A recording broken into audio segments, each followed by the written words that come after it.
हाँ दोस्तों, आज मेरे पास MPG-2 का कार्ड आया है। इसमें प्रॉब्लम है, ऑडियो नहीं आ रहा। ऑडियो कैसे नहीं आ रहा आपको अभी मैं दिखा देता हूँ। ये रहा सॉकेट। हम जब नीचे वाले पोर्ट में दे रहे हैं तो साउंड देखो ओके आ रहा है। ये देखो साउंड बिल्कुल ओके आ रहा है। बाकी हमें पोर्ट ऊपर वाले ऑडियो में दे रहे हैं तो ऑडियो नहीं आ रहा है ऊपर वाले पे। नीचे पे 100% साउंड है।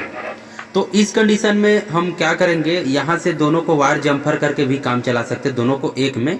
बाकी आपको रेगुलर चाहिए, आपको सही साउंड चाहिए आपको, तो आपको ऐसे इसको जुगाड़ में चला सकते हो। बाकी आपको रेगुलर चाहिए कि हमें इसका कार्ड 100% ओके हो जाए, तो आपको यहाँ पर एक आईसी नजर आएंगे। इस आईसी को चेंज करना पड़ता है, ये वाला आईसी, ये ठीक, ये वाला आईसी, ये आईसी आपको चेंज करना पड़ेंगे।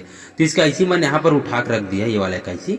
चलो आईसी चेंज करते और देखते कि हमारा दोनों ऑडियो आ पाता है कि नहीं आ पाता। अभी भी कोई परेशानी हो सकता है। दोस्तों, ये पुरानी आईसी, ये न्यू आईसी लगा दी यहाँ पर, ठीक है, न्यू आईसी लगा दी। अब हम इसका चेक करते हैं साउंड, कि हमारा साउंड सक्सेसफुल है कि नहीं हुआ। पहले नीचे में ट्राई करते हैं, ये नीचे आवाज ओके, ऊपर चेक करते हैं तो हमारा दोनों साउंड बिल्कुल ओके हो चुका है।